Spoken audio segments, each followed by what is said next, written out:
Boa noite, professores. Mais uma vez em exclusivo para o tv24.pt.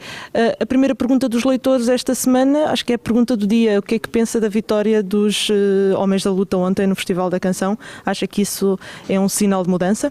É um sinal do tempo que estamos a viver. Eu acabei de dizer, aliás, há pouco, na conversa com o Júlio, que, no fundo, é o regresso à ideia da canção de protesto, numa situação de crise, e porque há crise, e porque há insatisfação, e porque há indignação, e porque há revolta, uma canção de indignação e de revolta ganhou pelo voto popular. E de um voto que eu presumo de muita gente que vive em condições difíceis por causa da crise. Embora também tenha dito que, curiosamente, a audiência do programa não foi muito alta. Quer dizer, já houve festivais da canção com audiência muito mais elevada. Houve uma fatia, provavelmente aquela que sofre menos com a crise, que não aderiu e preferiu estar a ver a telenovela, por exemplo, mas houve muita gente que provavelmente não vê o Festival da Canção, mais nova, e mais reivindicativa, e mais contestatária, e mais sofredora, que votou naquela canção. Uma outra pergunta de um outro leitor é: se ganhasse 500 euros, participaria também na manifestação de sábado? A questão é muito simples. Eu sou muito livre nessas matérias e ao longo da minha vida participei em várias manifestações contestatárias. Normalmente gostando de saber quem é que as promove e como é, mas outras inorgânicas, do meio estudantil ou fora do meio estudantil. E, portanto, até em rigor não seria preciso ganhar 500 euros ou estar desempregado para poder aderir a uma manifestação de indignação. Não era uma coisa impossível. Não estou cá, aliás, sábado, porque tenho em princípio um doutoramento em Espanha, porque senão até gostava de ir ver, mesmo, não digo manifestar, mas ir ver, para medir o pulso, porque é completamente diferente o estar lá ou ver à distância, mesmo com uma boa cobertura televisiva. Agora, o interessante é saber o dia seguinte, quer dizer, como é que vai ser canalizada aquela energia para que tenha efeito de mudança naquilo que as pessoas querem mudar, que é a política económica, a política social, a política educativa e outros aspectos da política portuguesa. Uma leitora que lhe pergunta a opinião sobre o silêncio de Pedro Passos Coelho sobre a criação, ou a hipotética criação de um novo partido por parte de Santana Lopes. Bom, sabe que Pedro Santana Lopes já não é a primeira, nem a segunda, nem a terceira vez que fala nisso. Pedro Santana Lopes é um homem muito intuitivo, mas, portanto, percebe quando as bases do partido estão um pouco enervadas. E agora estão enervadas porque acharam, por algumas vezes, que estavam perto do poder. E de repente, cada vez que sentem que estão mais perto do poder e que há uma alternativa de poder e que pode haver uma alternativa de poder, vêm outra vez recuar. Nem que seja por uns meses, ou por meio ano, ou por um ano, o que for. E ele várias vezes, quando sentiu que havia crises, ou que não havia crise, havia descontentamentos, o que podia haver lastro para... chamou a atenção para isso. Acresce que ele próprio está numa situação um bocadinho difícil. Porque foi antigo Primeiro-Ministro, as pessoas esquecem isso. E tirando Barroso, e tirando Balsemão, que é já mais clássico, não há outro antigo Primeiro-Ministro do partido, no ativo.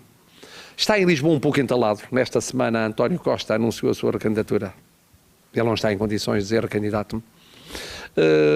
Em Belém está alguém que respeita, mas de quem, em relação ao qual tem reticências há algum tempo, ou teve, o mesmo em relação à liderança do partido, e portanto há aqui um somatório de dificuldade de posicionamento político pessoal, com o sentir o que se passa no partido. A ideia não é nova, ele já várias vezes disse que havia lugar para, eu acho que não há lugar nenhum, para, com o devido respeito, e não se compara com o Bloco de Esquerda. Um partido como o PST, quer dizer, chegar aos 30 e tal, 36, 37%, não há lugar para isso. E é suicida para a direita. Se onde estão dois partidos cria 3 ou 4, porque aí torna-se impossível. Foi assim que começou o fim da direita francesa, aí com o aparecimento de um partido na extrema-direita, mas não interessa. A multiplicação de partidos é negativa, mas corresponde a um sentir de que há qualquer coisa que não está a colar nas expectativas de alguns laranjinhas. Porquê é que Passos Coelho não comenta? Porque um líder não deve comentar nunca o que se passa internamente no partido. Eu devo dizer que quando fui líder, se houve erros que cometi, mais no começo do que no final, mas mesmo assim de vez em quando cometi, foi comentar coisas internas. O líder comentar comentários de barões do partido é perder a posição de liderança. Portanto, o líder, teoricamente, representa a unidade do partido e fala para fora como alternativa de poder, não está a discutir o que é que um antigo líder do partido, antigo primeiro-ministro, diz sobre a situação crítica que está o partido, com ele próprio líder, porque isso é alimentar, obviamente, esse tipo de comentário. Hoje uma sondagem do Jornal do Dimanche dá a vitória à primeira volta a Marine Le Pen nas presidenciais francesas. E há um leitor que lhe pergunta o que é que pensa desta ascensão do partido de extrema-direita em França. Eu penso o seguinte, a insatisfação e a contestação não é só em Portugal. Há uma contestação um pouco por toda a Europa, porque a França também não está bem. E há um grande cansaço de Sarkozy. E não há para já uma alternativa.